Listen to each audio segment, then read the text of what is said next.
जादू टोना के शक में भतीजे ने चाचा की हत्या कर दी थी। इस मामले को छुरा पुलिस स्पेशल टीम ने सुलझा लिया है, जिसका खुलासा एडिशनल एसपी चंद्रेश ठाकुर ने आज पत्रकारों के बीच किया।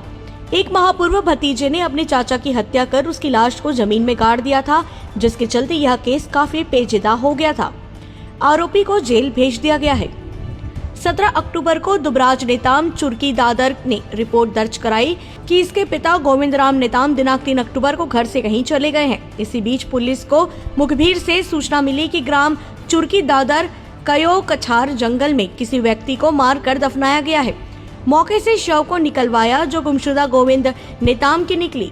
गरियाबंद की स्पेशल टीम और छुरा पुलिस ने इस विषय पर सघन खोजबीन व मुखबिर के बताए अनुसार अतः आरोपी भतीजे तक पहुंच गए और जब भतीजे से राज खुलकर सामने आया तो इसके पीछे जादू टोना कर परिवारजनों को तंग करने की बात आरोपी ने बतलाया। छुरा थाना क्षेत्र में चुरकी दादर में एक ग्रामीण की हत्या कर शव को दफना दिया गया था। उसके बाद जब हमने पता तलाश की तो मृतक का भतीजा ब्रिजलाल नेताम ही हत्यारा निकला।